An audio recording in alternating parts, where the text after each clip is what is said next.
সকালে উঠে একই কাজ, কী নাস্তা বানাবো, দুপুরে কী রান্না করব। তাই চলে আসলাম ডিম পোস্ট আর রুটি করতে। এটা লাল আটার রুটি। লাল আটার রুটি দেখতে তেমন সুন্দর না, খাইতেও ভালো লাগে না, কিন্তু অন্যদিকে খুবই ভালো, সবাই খুব পছন্দ করে খায় আর শরীরের জন্য অনেক ভালো। আসসালামু আলাইকুম, সবাই কেমন আছেন? আলহামদুলিল্লাহ, আমরা সবাই ভালো আছি, আশা করি আপনারাও ভালো আছেন। নাস্তা খাওয়ার পর্ব শেষ, এখন ঘন দুধে চা খাও, মাথাটা টিস টিস করতেছে। তাই চা না খেলে তো ভাই হয়ই না, 2 কাপ চা তো খাইতেই হবে। গরমের দিন, শীতের দিনে আরও হলে বেশি ভালো।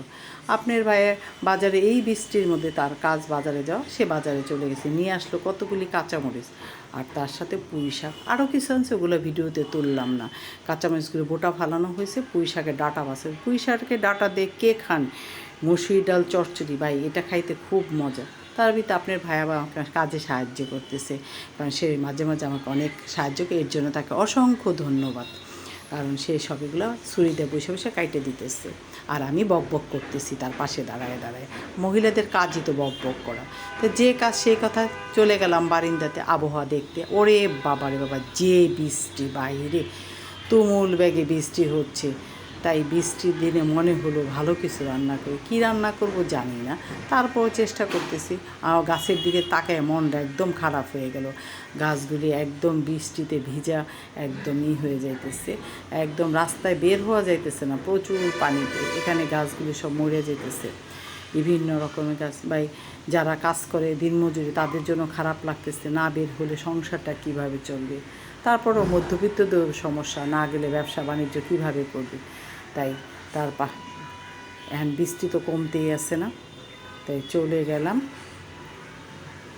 রান্নাঘরে, কারণ রান্না তো করতেই হবে।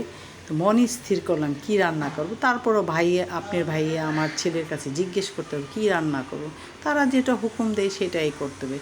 তাই তারা বললো খিচুড়ি রান্না করো মাংস দিয়ে, তার সাথে গোটা ডিম।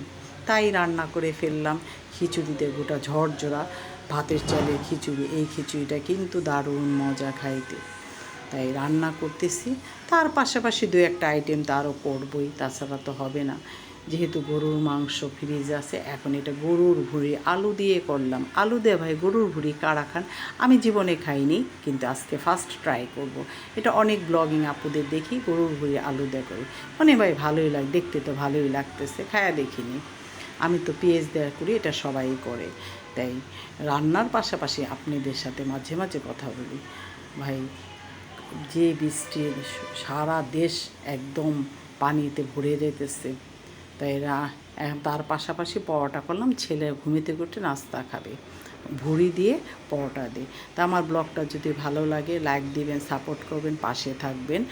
আর যে লাইক সাপোর্ট না করেন, আর সুন্দর সুন্দর গল্প, সুন্দর সুন্দর রেসিপি নিয়ে আপনাদের মাঝে আসবো, আর মাঝে মাঝে আপনাদের সাথে বক বক করে। আল্লাহ হাফেজ।